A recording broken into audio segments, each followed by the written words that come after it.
first ever episode of Comic Trades Monthly. My name is David, and I host a book club. Not just any book club, but a comic book club. Every episode, I'll invite you and some of my friends to share your thoughts on a comic that we read recently. And for this very first episode, we'll be talking about The Runaways, written by Brian K. Vaughan. One of my favorite books reading as I was growing up. To discuss that with me, I invited my friends Ginny. Hello. And Dane. How's it going? And you guys both read the book. What did you guys think? I liked it. It was much better than I thought it was going to be. Yeah? Yep. So, is there a reason why? Is just initial reaction for me, starting off somewhere along the line, somebody wound up telling me that Brian K. Vaughan was a writer on the OC. About the time that the OC was on, I was going, not really a fan of the OC, so for some reason never gave it a chance. I had no idea that he wrote for the OC. He's a TV writer as well as a comic and video game author. I don't know how I feel about that. I thought the OC was terrible, so... and I was a teenage girl when it came out, and I thought it was terrible, Oh so... my gosh. But it's got the guy from Gotham now. The guy who plays Jim Gordon. Yeah. Ben McKenzie. Is that his name? Mm-hmm. At least he's attractive. He is handsome, but there's only so far handsome will take you in a show before the poor writing just gets to you. That's very fair. I think I got about 4 episodes before I gave up. So what did you think about it, Jenny? I thought it was good. I love origin stories. Uh-huh. They're always my favorite. And I actually like when they're younger, like teenagers, because I feel like they're still learning themselves. And you kind of get that sense of learning who they are with them. And I like that a lot. So this is like totally in your ballpark. Yeah. Because you also love the Young Avengers. I do. Which we'll probably cover in a later episode. Yeah. I liked it as well. I stumbled across this a couple of years ago when it first came out. And I remember I ate it up because who doesn't think that their parents are the bad guys? So now that we've talked about the fact that we like it, let's talk about what the book is kind of about. So it's about some teenagers who live very well because their parents are rich in Malibu, California. Every year, their families get together with all of their all the kids and all the adults, and they get together and the parents go off and do important quote-end quote business stuff. And one day the kids decide, well, let's go snooping about, and they find out that their parents are actually evil villains as they stumble across a human sacrifice. So that kind of ruins their day, and they decide to run away. Ergo in the name. Roll credits. So with that in mind, like, what was your guys' initial reaction to the book? Did it like hook onto you immediately? Did you get into it, or did it take you a couple issues? Well, I read it in one sitting. I mean, I don't have a lot else going on right now, but I think it took me 3-4 hours, and I just read the whole thing, and I was never bored, so... That's good. There was a few instances where I wrote down questions. I'm like, why would they react this way? That I thought was kind of interesting, but overall, I thought it was a pretty gripping story.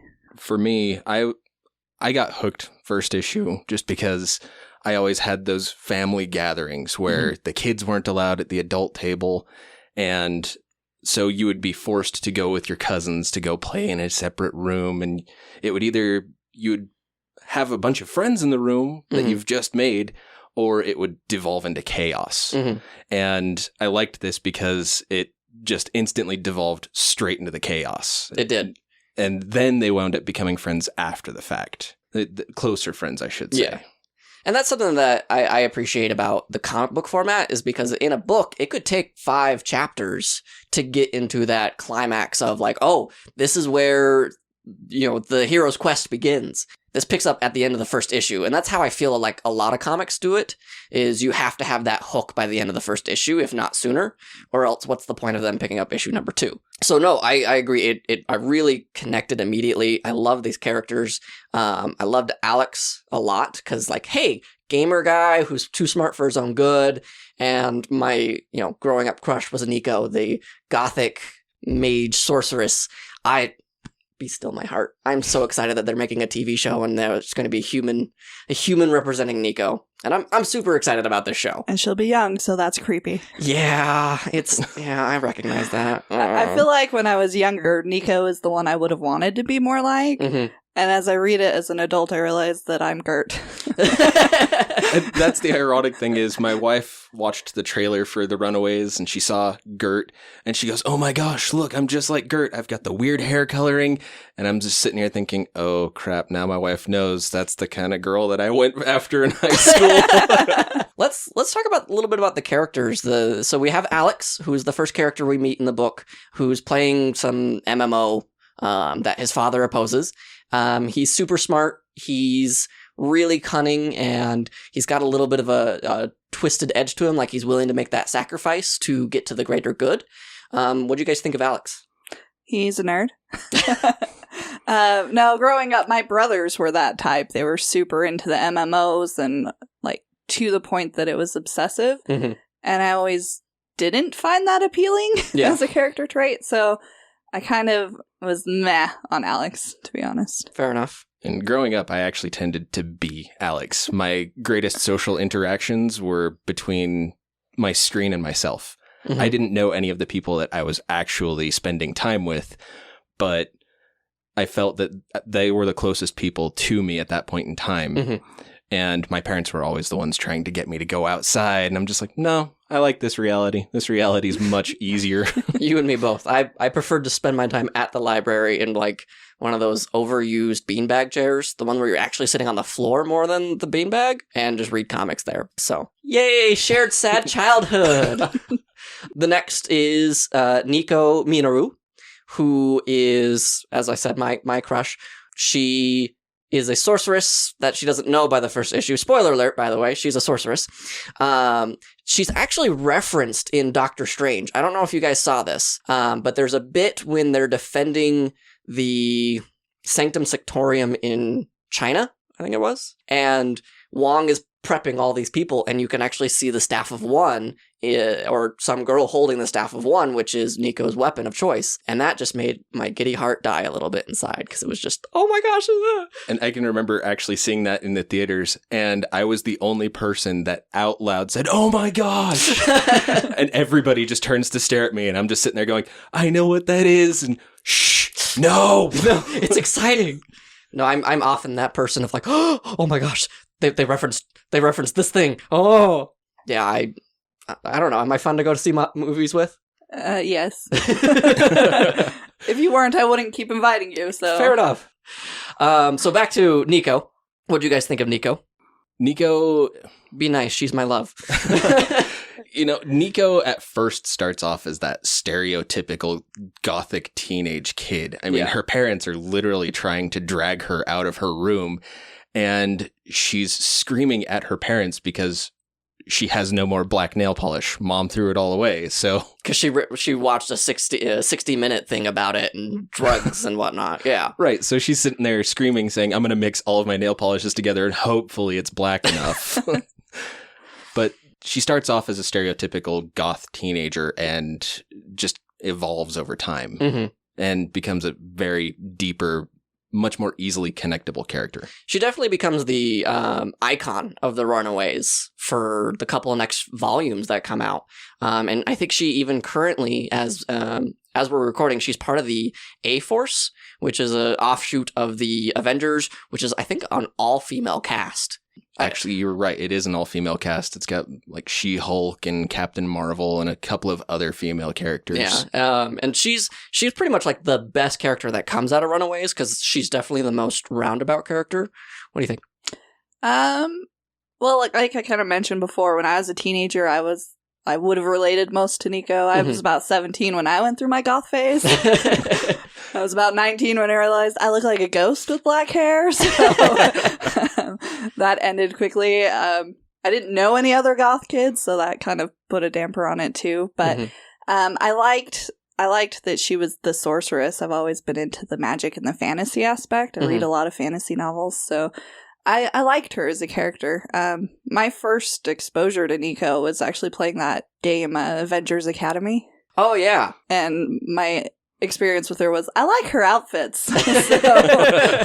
She makes them herself, apparently. Yes. Although reading the book, I was like, I don't like this outfit. What is she wearing? And looking back at pictures of me at that age, I'm like, yeah. What was I wearing? That makes about the most amount of sense. The next character is Chase, who Yeah, there's Chase.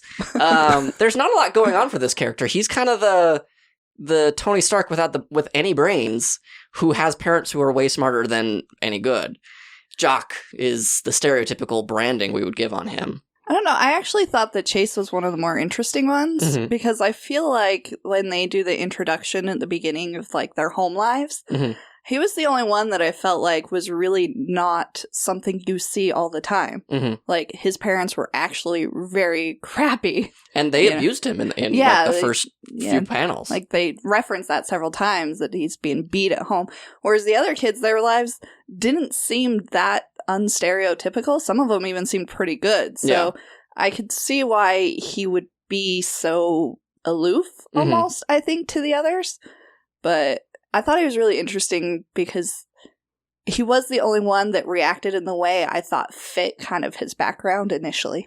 My thoughts on Chase. You know, he does start off as that stereotypical jock. He's trying to make sure that he's the biggest and the strongest in the room. And I also think that his age plays into it because he is the oldest of this group. And I remember being at that age and thinking, oh, you know what? I'm older than my cousins, so that makes me the boss. Yeah. When in all reality, I probably wasn't the best in line for leading a group, but I was the oldest. I was the biggest, so automatically I thought. But at the same time, growing up, you know, I didn't have a terrible relationship with my parents. My dad and Chase's dad actually treated us quite similarly, where my dad didn't think I was doing well enough. He never abused me or anything, but he thought that I was smarter than I was acting, so he thought that I should be using my brains instead of using my brawns. Fair enough. And that's a lot of kids can agree to that kind of mindset of like, our parents sometimes think that they know better than us. And, you know, there are definitely things that they know way more than we do about at any given point in time. But then I think there's also this introspection that we have on ourselves that they don't. We know our limits and our capabilities as any person knows about themselves that someone outside of that does not know. So yeah, there's a lot to learn about Chase for sure. But definitely not my favorite character. But not for lack of trying. Well, and he's sarcastic and sassy, which is my superpower, so... Next is Gert, or Gertrude Yorkies?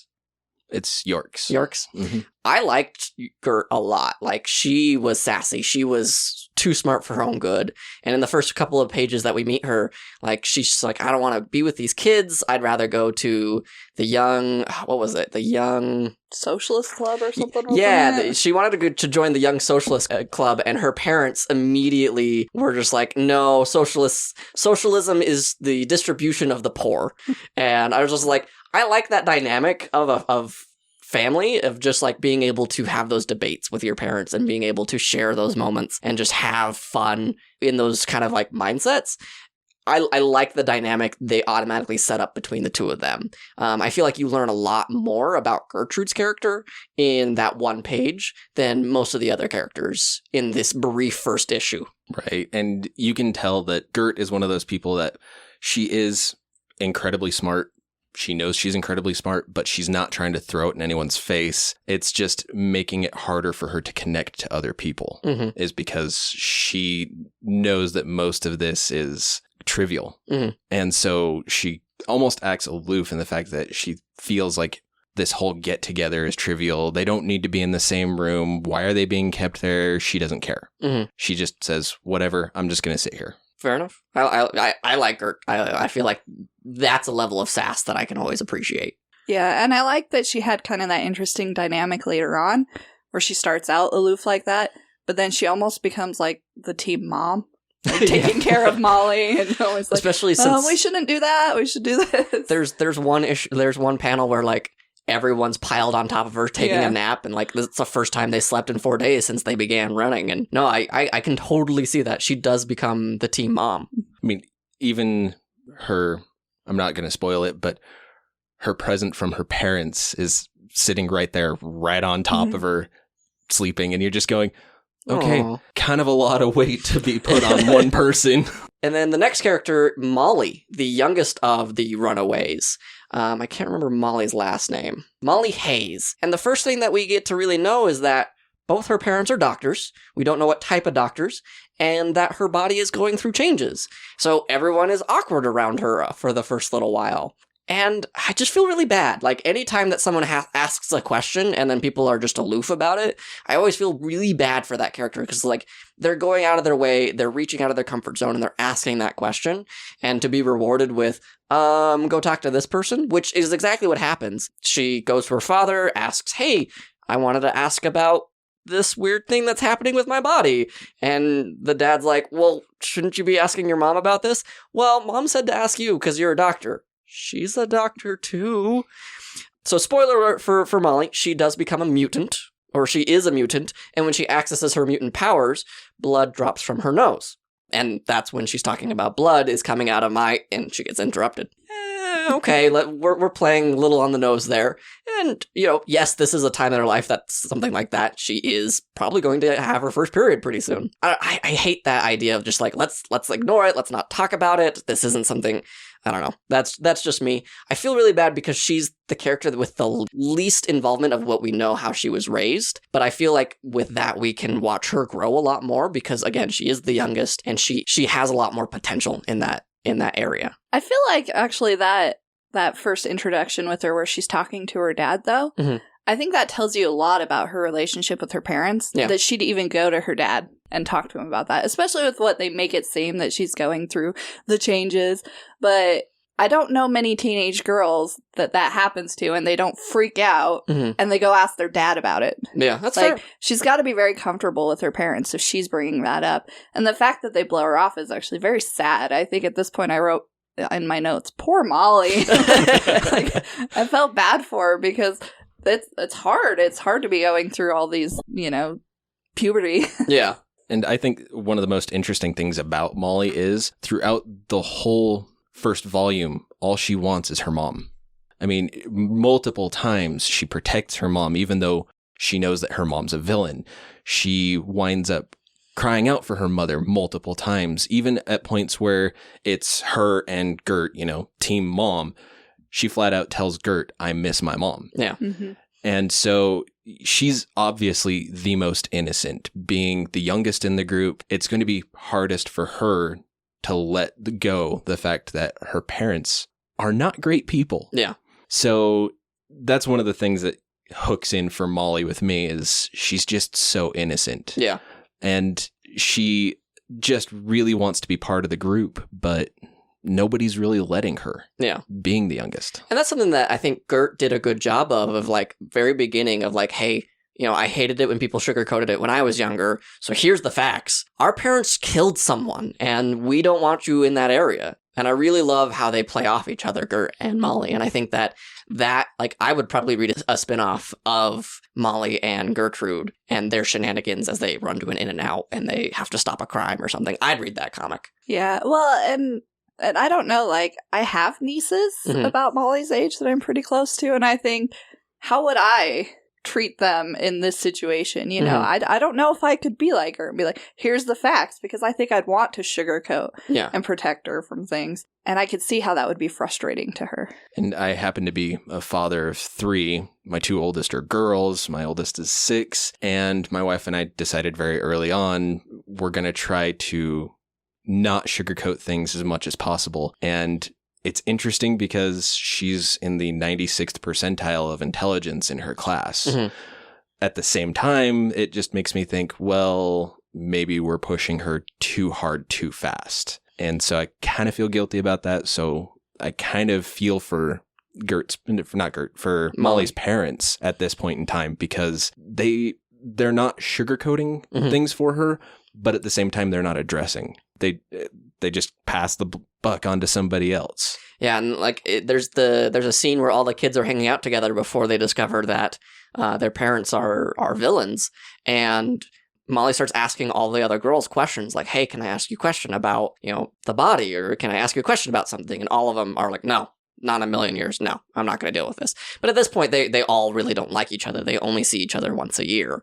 So I can understand that they don't have that like familial bond yet. And the last character is Carolina Dean, daughter of 2 actors, and who is the hippie of the group, who later uses the codename Lucy in the Sky of Diamonds, or they call her LSD for short. And with her powers, it makes sense. I don't know. I feel like she's kind of a flat character, but I know that later on she definitely gets more screen time, essentially, and that they develop her character a little bit more. She is a vegan, she is super helpful, and she's very loving and caring to all the people around her. And Chase has this huge crush on her. It's kind of pathetic when you read it in the moment. You're like, oh, buddy. Oh, buddy. Oh, no. Okay. But honestly, like, I feel like she's kind of there. Especially in the beginning, I thought she was kind of boring. Yeah. Like, her whole characterization was, but I love my parents, I don't want to believe this. But I feel like as it went on, she got a little more interesting towards the end, where they kind of hinted towards some of the things she's dealing with as well. Yeah. But yeah, she was, like you said, kind of flat character, I thought. I agree. She really is a flat character. And when she finds out the big, huge point about herself, she just completely goes into denial. And she winds up telling other people that, no, I'm not this, I'm this, something completely different. And that's what kind of bugged me, is up until that point, she was just that aloof, airheaded, stereotypical child star almost, where, you know, everything's given to her on a silver platter. Exactly. She never has to work for anything, and she's just kind of there. Yeah, and she's always pushing to take the easy way out of things, right? I think, too, or make excuses. Yeah, I just not a fan of that character, but I like her character development after Volume 1, but that's another podcast, and that's another episode. So we've now kind of gone over all of the major characters that we run across. What did you guys think of Brian K. Vaughan's writing on, just like in the teen perspective? Like, one thing that really bothered me is how they called parents rents. So let's go spy on the rents. I've never, ever called my parents rents before. I called them overlords and the rulers of the house, but I've never, like, I don't know. There were some times where it's like, yeah, he really writes in the kid-teen voice really well, but there are other times in slang and whatnot that I'm just like, I don't know if I really buy that. Well, I think, when was this written? 2003. 2003, yeah, 2004. Because I know rents was a thing in, like, the late 90s. Oh. So I think maybe it's almost him showing his age a little bit. Oh, no. Oh, Brian, no. So, because I swear, like, on TV shows and stuff, they used to use that as slang. I thought there was some things, especially early on, that I was like, why? I didn't feel like they reacted the way teenagers necessarily would. Like, when they first find out, oh, our parents are evil and they just killed this person, their first thing, like, for, like, the whole next issue, they're like, well, we have to get away, because if our parents find out, they're gonna kill us. And that seems like quite a jump for somebody. Like, if you saw your parents do something horrible, would you immediately assume they're gonna do it to you, too, though?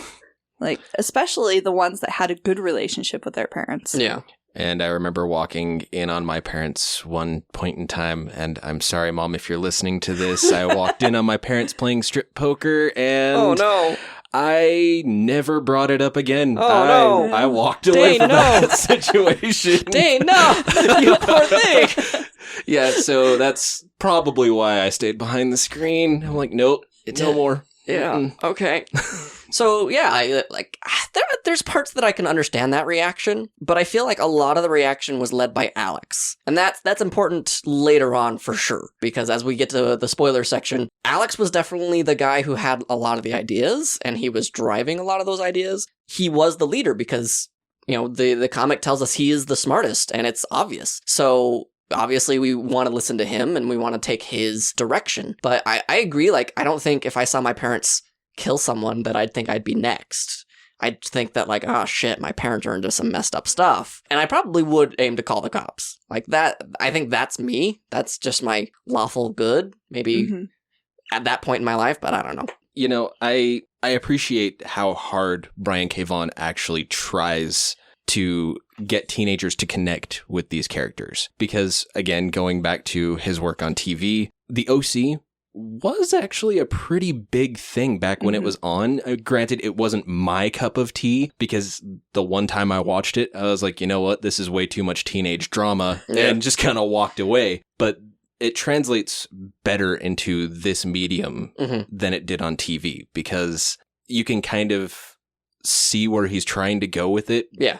But at the same time, you get that huge left curve at the end that just kind of, but I do appreciate that he tries so hard, but you're right. He does really date himself, and the references that he throws into older pop culture, LSD, Lucy in the Sky with Diamonds, throwing stuff like that. Gertrude is full of those references. Like, she's constantly quoting old books, and she's constantly doing things that most teenagers in the early 2000s wouldn't be doing. They'd be on MySpace, and they'd be playing with their Sidekick, or what was that Nokia phone? The one that was like made for gaming back then. Oh, the N-Gage. Yeah, the N-Gage. Like, I feel like there are some things that he hit really well when it came to how to write for a teenager voice. But to make a comparison, I don't think he wrote as good as Brian Michael Bendis does for the teenage voice. I feel like Brian Michael Bendis does a much better job capturing that youthfulness in his writing. And I kind of wonder what it would be like if Brian Michael Bendis had written this and just trying to see, like, okay, it may have been grittier. There would have been a lot more panels as far as like imagery goes, because Brian Michael Bendis loves to do like 38 panels on one page, and you're just like a little overwhelmed by it. But yeah, no, I overall I liked it, but I agree, there were definitely some times where I'm sitting there like, is this really how they'd react? Or would they really go back for Molly, the one that they felt like they had to babysit? Because I don't think they would. Like, in real life, like, would you go back for the 12-year-old that you found as the obnoxious younger sister? You know, the family aspect, I would have gone back just due to the fact that she would have felt like that little sister, and I would have felt guilty had I just walked away. Everybody thinks that she needs protection, but when she comes into her abilities, you find out that she's really the one that needs the least amount of protection. She's the one that could probably handle it herself if the situation came down to it. Yeah. But yeah, I would go back for her. Okay. I definitely would have gone back for her, but it's that whole mothering instinct thing that I have. Like, even if I didn't like that 12-year-old kid, if I thought she was in danger, I wasn't going to leave her there. I guess I'm just the horrible person out of the three of us. We knew that. So how original and unique was the idea of this book? Like, when you read it, did you go, oh man, I've never came across something like this before? You know, originality speaking, I feel like they took that base idea of your parents being portrayed as the bad guy in your eyes and just ran for the hills. I mean, you go from, okay, yeah, our parents are the bad guys, to, oh my gosh, my dad just stabbed somebody in the chest. What do we do? And it progressively gets more and more out there, but at the same time, it's still relatable. Yeah. So it's an original take on an idea that we've all had at some point in time, where our parents are that evil overlord. I thought, as far as like comic books go, it was kind of the original take on the unoriginal. Because it's almost every superhero, it's like, oh, something traumatic happened when I was a teenager with my parents, and that's my motive. Yeah. But this was something that was done by their parents instead of to their parents, which I don't think I've seen in other comics. I think I've seen it in TV shows and stuff in the past, but not quite to this extent. Sure. I liked it. It was definitely original at the time that I was reading it, but I was also in that same age group. I was like 16, maybe 15 when I read it, and I was like, I would have never have thought of making this book. I thought it was unique. I thought it was good. There was a line in the book where they talk about like the lies that your parents tell us. And that's something that really stuck with me. Like the lies our parents tell us, like Santa Claus and everything's going to be okay. This isn't going to hurt at all. You know, those classic lies that we as adults understand, like they need to say this to get it over with or just to make things easier. But I don't know, like that's just something that stuck with me. What do you guys think? Growing up, you know, I did have those lines of, oh, everything's going to be okay. My dad, before he passed away, he had visited the hospital from the age of 2 to 44, a grand total of 96 times. Wow. And so every single time he was in the hospital for surgery or anything else, everybody would always tell me it's going to be okay. He'll be all right. And then eventually it wasn't okay. But I was an adult at that point in time. I understood things happen. And so, yeah, you do have those lines that you have to throw out to children to get them to accept this point to move past. If you don't give them that hope, they're never going to move past it. I agree. I think sometimes things like that, like everything's going to be okay and you're going to be all right, is what they need to hear, even if it's not always the truth. It's like when you see a little kid fall down and they take that moment to decide if they're going to cry until the mom's like, you're okay. And they're like, oh, I guess I'm okay. So, I'm picturing some kid like face planting it and like stand up and he's got like half his face scraped off. You're fine. Oh, I am. I'm fine. No, but I mean, haven't you ever seen that happen? Yeah, it's no, like, totally. no, you're fine. You're okay. It's that point where you ask them, are you okay? That their brain just melts down and they go, am I okay? They're asking, am I okay? Yeah, and I think things like, Santa Claus and the Easter Bunny, I never really considered those lies. Like, I know that it's not real, but I don't regret my parents telling me about Santa Claus as a kid, because, that's some of the best memories that you look back on, is things like that you were able to believe in, even if they weren't necessarily true. It's a created fantasy from your parents. It's trying to make things better. And I think sometimes kids need that because they're still learning, they're still developing, and they don't know how to react to things or what the reaction should be. And so their parents kind of using things like that to teach them is what I took out of that. What questions did you guys, I don't want to be asking all the questions. Did you guys have any questions or something that you wanted to expand upon when reading it, Jenny? I don't know if I'd say questions, but there was a few things that kind of irked me a little bit. Okay. Because I read them like, when they do call the police, and the guy's just like, oh yeah, sure, your parents killed somebody. Good job trying to get your parents in trouble. Like, what kind of police officer would not at least send a car out? Right. You know?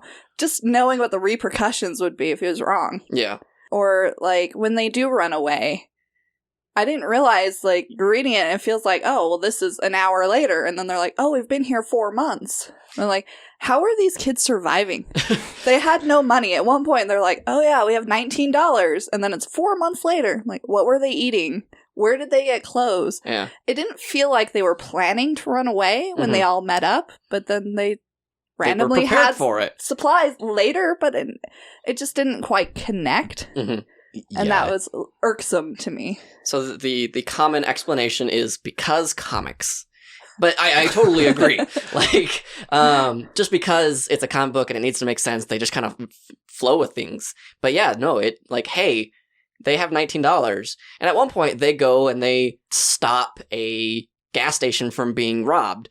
Did Chase or one of them go pick up some extra money while they were there? I mean, they might as well have. Yeah. Kind of chaotic good. I gotta get paid, right? Right. And I think I would have followed along with it, because comics better, if they hadn't called it out earlier and then ignored it later. And they were very meticulous about the time. Like every few pages, 3 hours later, 2:30 a.m., 3:30 a.m. And then all of a sudden they're like, you think it's the same scene, and they're like, oh, we've been here 4 months. And you're like, oh, okay. Yeah. Well, where'd you get the new outfit? Well, and it's interesting, too, going on that line of logic, because at one point in time, I believe it's Gert who actually does come out and say, I've got this funk of 4 months.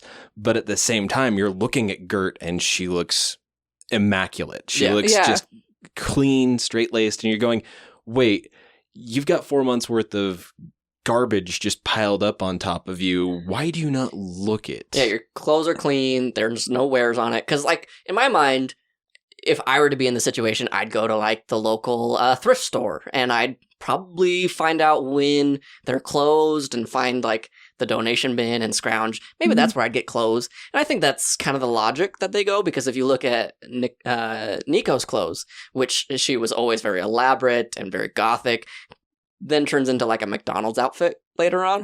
But like, I think that's kind of the direction that you're supposed to assume. But you're right. Like, there should have been a little note of like, hey, they went and did this thing. Or they could have just said, hey, how was your run to Savers? Oh, it was bad? You didn't find anything good? Okay, cool, moving on. Small thing.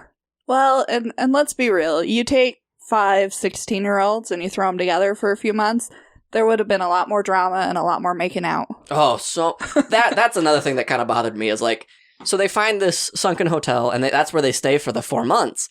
And there's very clearly some sexual attraction between Alex and Nico. I keep wanting to call her Nicole for some reason. There's some sexual attraction between Alex and... I'm trying to make her white. Maybe I am. I'm a terrible person. There's attraction between the two of them. How are they not banging? Right? Like, I'm going to be honest. If I was 15, 16 years old and there was a bunch of girls around me, I'd probably be going after them all the time until I was hurt. Yeah. And those girls would have been, like, ripping each other's hair out. Oh, yeah. Teenage girls together for too long. They're best friends for a while, and then they hate each other. And then they're friends again. And then they hate each other. And I know that's not something that maybe they glossed over because it's not interesting to the story. Yeah. But it's more of a real dynamic, I think. That's fair. That's what makes it interesting, too, is you've got 2 teenage guys, and then you've got 3 older teenage girls, and then Molly. Of course, Molly's not going to be in that equation. No. But you've got the boys outnumbered 1.5 to 1. Yeah. Of course, it's going to be like walking down the halls in high school, and you see that one guy holding the books right in front of his groin. Because, yeah, you've got 2 teenage guys, and you've got 3 girls that are teenagers. They're attractive in some way, shape, or form. Mm-hmm. You're going to have that at some point. Why not address it? Yeah. That's just one of those things that I just like, I felt really could have been at least touched upon, for lack of a better phrase. But there's so many hormones going on in that cave that they're living in for 4 months. One of them banged. It had to happen. Right. And where's the EPTs? The error-proof tests. But then you gotta think, real early 2000s, they're teenagers. How would the audience have responded to that? That's fair. Yeah. No, that's totally fair. And it was a kid's comic. It was aimed for teenagers, and Marvel does not like having a lot of sex in their comics, apparently. DC, though. DC likes to have a little bit more of that sexy fun time, but not Marvel. Not as much. I mean, there is one Marvel title that has something like that. Spider-Woman. She does wind up getting pregnant, and she becomes a single mom. Oh, yeah, that's right. And her partner is the Porcupine, just some weird Z-list character from back in the 80s. And Marvel is starting to get into that field a little bit more. Mm-hmm. But yeah, you're right. DC has been in that field since early 60s. Yeah. Even before the comic code came out. They were in there. And when the comic code did come out, they were finding ways to skirt it. Then it's like a 180 in their shows, though. Like, right. Did you watch Jessica Jones? Oh my gosh. Oh, yeah. And Luke Cage, ooh, that's got some too. I feel like Jessica Jones is kind of the exception and not the rule, because it was like one of their first Max issues. And the Max Marvel comics are uncensored, unrated. They are the Logan of the comics. They're full of swears, blood, and gore, and they're so much fun. Deadpool Max, not so much, but that's another episode. What about you, Dane? Do you have anything that you thought of and wanted to bring up? The whole time I was reading this, my thoughts kept coming back to how far does the Pride's power and influence actually go? The Pride being the cult that their families are being a part of. Right. And you see in the books that, not going into spoilers, their parents are able to get information from the police disturbingly easily. Mm-hmm. And they're able to pay people off. But my question is, how far out of LA does their power actually extend? And how come these groups like the Avengers, or even, this is going to date me, showing like the West Coast Avengers? Oh, yeah. Yes, they were disbanded, but how come some major superhero group didn't know that the Pride was there if they had that much power and influence in a town as big and influential as LA? And how did they get that power and influence? Because it's very apparent later on that it's just the 12 of them, the 12 parents. Yeah. And they have people that do what they say, but how did these 12 people, get to that point where they had this power? How did they get the police force working for them and things like that? I mean, with Molly's parents, that's pretty cut clear. Okay, they're movie stars. That's your excuse. That's how they have so much influence. Mm-hmm. But then you've got Alex's parents who we learn are just bank robbers and thugs. Mm-hmm. Right. They start off as bank robbers and thugs. How do they become the kingpins of LA? Yeah. Then you've got Carolina's parents. You're going, okay, so they're doctors. Again, Molly's parents. Yeah, sorry, Molly's parents. You can see where Molly's parents get their influence. Mm-hmm. They're doctors, they're rich, but there are certain groups of parents that I just have no idea how they got what they have. Yeah. Black magic. I think this goes back into the because comics, and I think there's ways that you can logic your way out of it. I think there's any movie where like there's a big gaping plot hole, and like the truest of fans, the diehard ones, they just, oh well, the reason why that this wasn't addressed is because you were told about it in this scene where they, and just like I think that you could logic your way out of it because with all their parents' magical abilities, time travel, all that fun stuff, they could probably logic out of it. But I agree, like they probably could do a prequel series about the rise of Pride. I would read it. Yeah. Well, and I also wondered, reading through it, how come the parents didn't raise their kids with their points of view? Oh, yeah. Like, these parents, I don't know if you consider this spoilerly, but they disdain humanity. Yeah. That's kind of their thing. So how come they never taught their kids that way? You know, their kids are raised normal. Yeah. So that's what didn't make sense to me. Like, why would they not expose them necessarily to the deep underworkings, but to their villainous ideas? Or at least like, hey, sacrifices are needed where they are, you need to make the sacrifice. Sometimes you're going to have to choose a human life over your own. Always choose your own kind of mentality. Right. And how could you raise somebody for 16 years without bringing your own ideologies into it? Totally. Like, that didn't make sense to me. Well, let's start getting into spoiler territory. So they go around, they start getting all of their presents from their parents, and Gert gets a velociraptor that is genetically modified to obey her mental commands. And that's super freaking cool. I want a velociraptor just as a pet. Just something to hang out with. I mean, they're not very fuzzy. No, they're not. But could you imagine going on to like the subway and be like, this being your animal companion that, what is it called? The service animal? Yeah. Having a velociraptor as your service animal? You'd get arrested so fast. You're like, no, I need that. It helps prevent anxiety. As long as it's got the little apron thing that says service animal, and I can't imagine this being a problem. Dr. Hammond from Jurassic Park probably would be proud. Let's just call it what it is. Oh man, I want Gert to wear his outfit at some point. Has the cane with the little amber on top.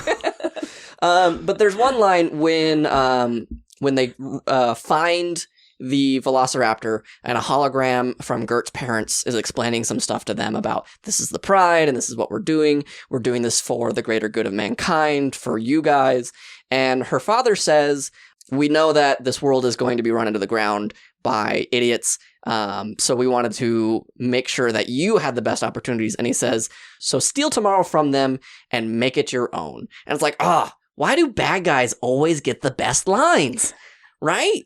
Like, always bothers me that good guys can't get, great power, great responsibility. Or I think it's because bad guys in general are more interesting. There's a more interesting dynamic in their thought processes than I'm good and I do good. I agree, because, everybody, if you give them a choice between Spider-Man and Venom, they're going to choose Venom because Venom is just badass. Yeah, he's badass. He's got that darker aspect. He's troubled. And that's why I think her parents get the cooler lines, is because they have to hook you and say, okay, these guys are awesome. They're the bad guys. But you kind of awesome. like them, but they're still awesome. They're still awesome. Well, and I think it comes back to that whole villains don't think they're the villains. Right. Like, a character that's just evil. Oh, I'm evil. that's not very interesting. They always think they're doing right, Mhm. and so they have to explain that better. And I think that's why they get the better monologues and the better lines, is because they have to bring you into that thought process of this person is doing bad, but here's why they think it's good. Mhm. Right. Every hero is a villain to somebody, and every villain is his own hero. Right. Let's jump into full spoilers. So, spoiler alert, here comes the plot twist. So the Pride is working to decimate humanity, like any villain group does, but they're being commanded by, does anybody remember the name of them? The Gibborim. Gibborim. The Gibborim, the six-toed giants. And they have been given extra powers, so their powers have been amplified. And they're trying to control everything, make these sacrifices to the Gibborim, and once all this is done for 25 years, they are offered paradise in this new world order after humanity is decimated. Do you think that's going to make it in the show for Runaways, on Hulu? You know, I've actually been wondering that, because you can't really have a story of the Pride. Well, you can, but you can't keep it faithful if you don't have the Gibborim. You're going to have people that are going to be highly upset if you cut them out. Yeah. Just because they're the ones that are giving the Pride their power. They're the ones that are giving the Pride paradise. You can't just drop them entirely. Even if you don't show them on screen, you can just allude to the fact that there's this six-toed giant standing off screen telling the parents what to do. I think maybe they will, Mm-hmm. but at least for the first season, I'm not sure how much it'll encompass. Yeah. But they'll make it the shadowy figures in the back that you don't actually see, kind of the mystery of who are they reporting to type of thing. I would like to think that they leave them in, because I think they're very interesting. Yeah. I really saw them almost as like a metaphor for religion. Really? Yeah. Tell me more. Well, you think about it. They're like, oh, you do this, you do what we say, you follow our rules, and we'll give you eternal life in paradise. How many historical wars have been fought over just that? How many people? Some greater big being is saying, oh, you do what I say and destroy these people, and we'll give you paradise for eternity. How many people have lived and died for their religion? Right. And that's all the Pride is doing, is living and dying for their religion. To that sense of fanaticism. That is not something that I considered. This is why I started the show. I want your guys' opinions. There's this part of me that's like the movie director kind of mindset and trying to sell this to the not comic book fans. Because we are all comic books here. We read way too many comics as it is, and we all know it. But I can buy six-toed giants. Can the average viewer that went and saw Avengers, aliens from space, we've all been there. We've read that story 1,000 times. Some heroes gird up and they stop it. But I don't know if giants with six toes giving them immense power and how little impact they have in the book, other than just like they're the shadows behind the bad guy. I don't know if it's going to be done. I don't think it will be. I don't know. In a way, I feel like Marvel's been slowly, what's the word? Exposing to the weird, because you look at their first couple movies, Iron Man and Captain America, even like Iron Man 3, when you have the Mandarin and they didn't do the dragon, and you're like, oh, that's a bummer. But now you've got Doctor Strange and even just Thor Ragnarok, how fantastical so many of the things in there, and they're doing better and better. So I really think what it'll come down to is not so much whether they think the audience will buy it as it is budget. How much will it cost? And going back to that, Iron Man 3 introduced an aspect that I didn't expect to be thrown into an Iron Man movie for quite some time, and that's Extremis. Extremis is a really, really far out there idea. I mean, you give Iron Man the ability to heal himself and mentally control his armor. Yeah. A few years ago, I would have said that's not going to happen. But then when Iron Man 3 came out, I was like, oh yeah, they got the Extremis in there. This is cool. And then you've got other stories, like you've got Iron Fist, which, not the greatest of Netflix series. It's, let's be honest, it's the worst. But at the same time, they actually had Xiao Lao. It didn't show the entirety of Xiao Lao, but it showed just enough to get you to go, oh crap, there's dragons in this reality. Well, and I think the reason people reacted so negatively to Iron Fist is they expected more of that. Yeah. They wanted it to be more fantastical, and then it wasn't. So I think it's kind of where people are getting to, where that's what they want. Mm-hmm. Right. I mean, Jessica Jones. That's realistic. But the best part about Jessica Jones for me was the most unrealistic character, Kilgrave, the Purple Man. Oh, so creepy. David Tennant killed it as the Purple Man. So attractive. I'm glad I'm not the only one that thinks that. But he killed it. But his premise of his powers is completely far-fetched. Mm-hmm. Just being able to speak and somebody listens to your absolute every word, pretty far-fetched, but still the best villain for me in the Netflix series. I'd agree. Yeah. Way better than Kingpin. And I loved Vincent D'Onofrio as Kingpin. That was like the perfect casting. Oh, yeah. But we're getting sidetracked. Runaways. One thing that I do want to be interested in is like, how is this going to be continuity wise? Because Marvel can't use the M word, and the M word being mutant. And that's all that Molly is. And they've already advertised that Molly is super strong. Is it super soldier serum for 12-year-old girls? Actually, Marvel can use another word that actually has its own series now, Inhuman. That's not doing well though. I mean, do they want to associate that way? I think it's really their only way out without some huge convoluted backstory as to how Molly got her abilities.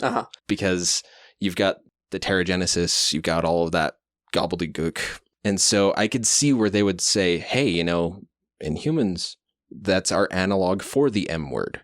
Gotcha. Or they could do like they did with Scarlet Witch and Quicksilver and enhanced. Oh, miracle children. Yeah, especially since her parents are doctors, right? Yeah. So you're saying that they could be like experimenting on their child. And I think that would further vilify her parents. Or if they do use the Gibborum, maybe they gave them the powers or something. I could see that. I would buy that way more. And that would give more purpose to the Gibborum at that point. So I could see that.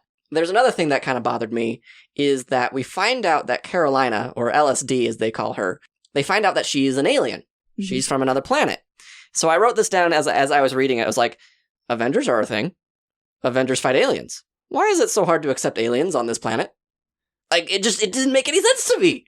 I think it's harder to accept those things in yourself than it is to accept them in the general.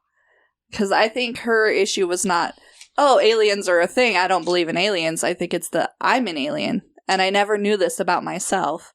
And they kind of allude later on that she has other personal crises. Yeah. And I think it's very metaphorical of that, accepting that she's different in a way. Personal crisis is that she's alluding to the fact that she's attracted to Nico. Right. And that is, again, spoiler alert, and this is a spoiler for you guys. In one of the issues, she confronts Nico about being gay. Mm-hmm. And she goes, I like you. And earlier you swore, and at the end of the book, Nico swears off boys altogether. And that's like, hey, remember how you swore off boys? I'm here now. If you actually look at the end of that issue, you see Nico and Carolina holding hands on the leapfrog. Gay. No, but I really think that they did those two things for the same character on purpose, because it's showing that she feels alienated away from the others because of something about her that's different, and learning to accept that in herself is really the struggle. And I also think the interesting part is she has an inhibitor bracelet, but it's posing as a medical alert bracelet. Yeah. Which, of course, we all know, don't take those off.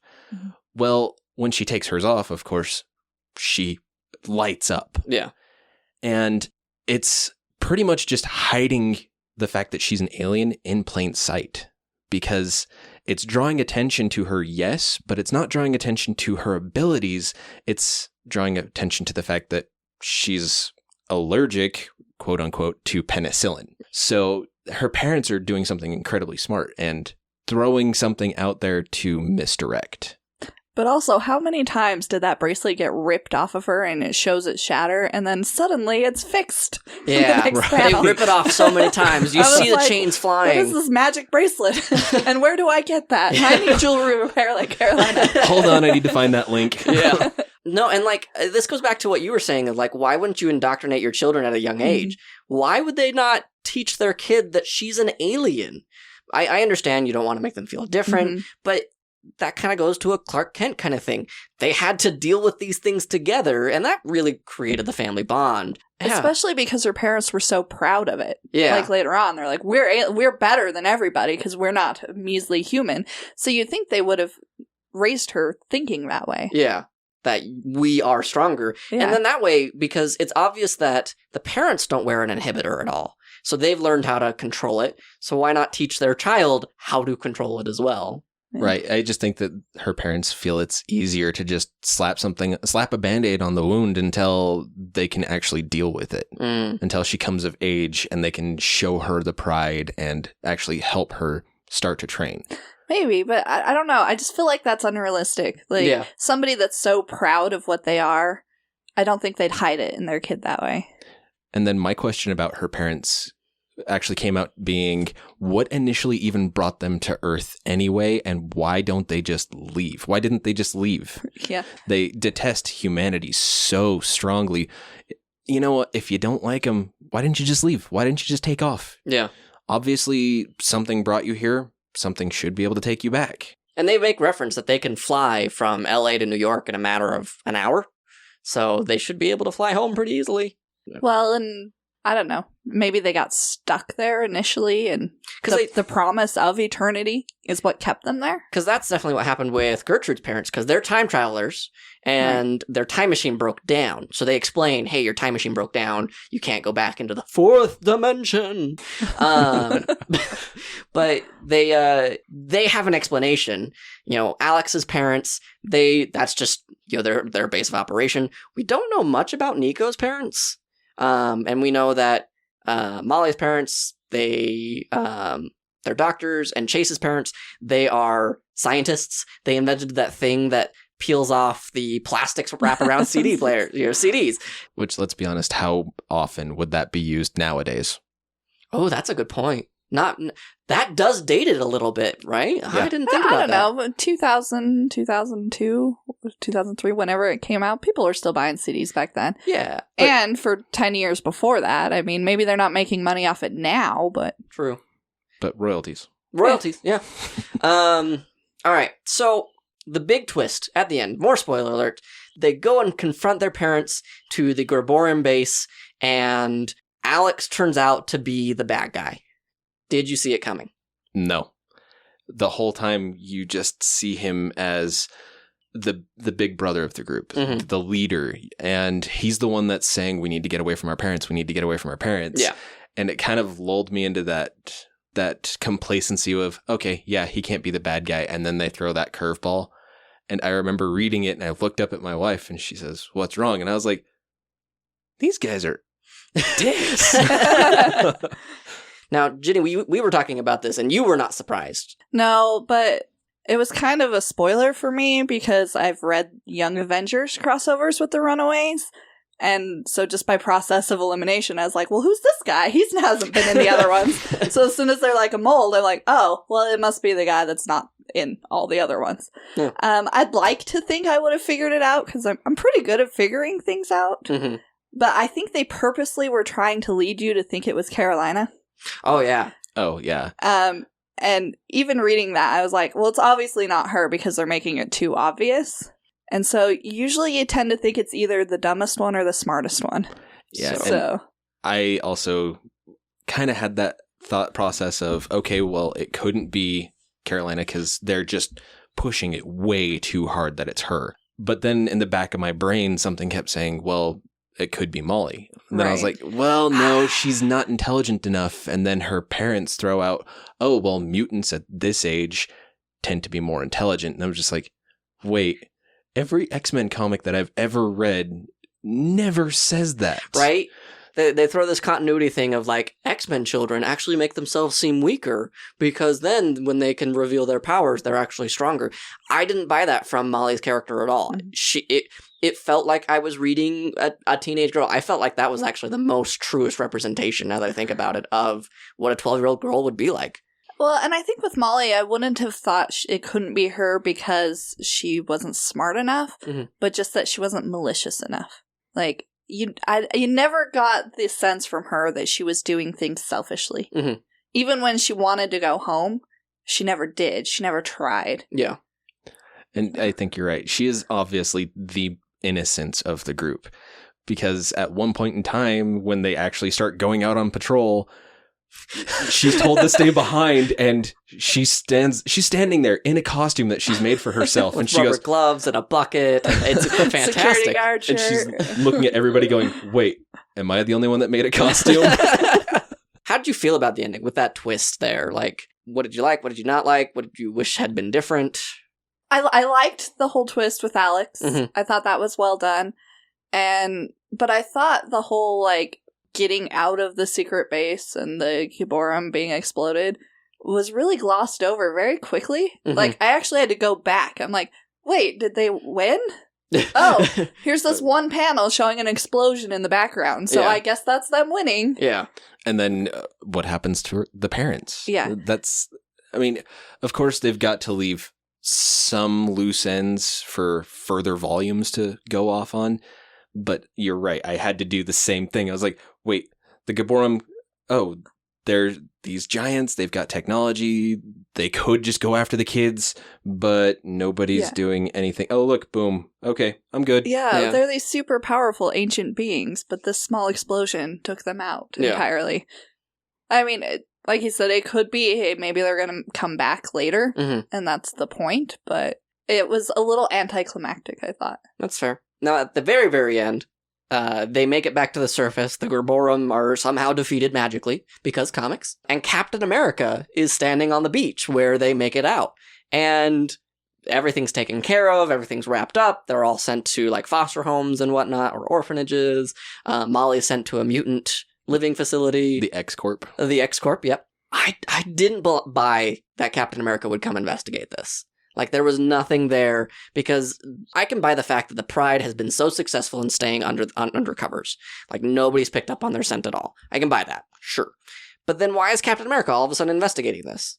It just doesn't make any sense. Right. I think it would have made more sense with it being Cloak and Dagger. I mean, they show up in the earlier issues as looking for runaways, hired by a detective in the LAPD, and they do have their minds wiped. But at the same time, if this hit national news that these runaway kids are being looked for, there's a possibility that something's happened, their parents have gone missing too, I would feel like the Cloak and Dagger would come back. And that would have been more believable for me than Captain America. Because if they wake up in the middle of LA and they're like, well, we don't remember what's going on here, and their memories were implanted that they had a drunk bender, doesn't seem to be in the character of Cloak and Dagger. I haven't read a lot about Cloak and Dagger, but Cloak and Dagger, even going back to when they first came out in the 80s, they were teenage runaways. I mean, that's one of the reasons why I loved them popping up in this book, is they start off as teenage runaways,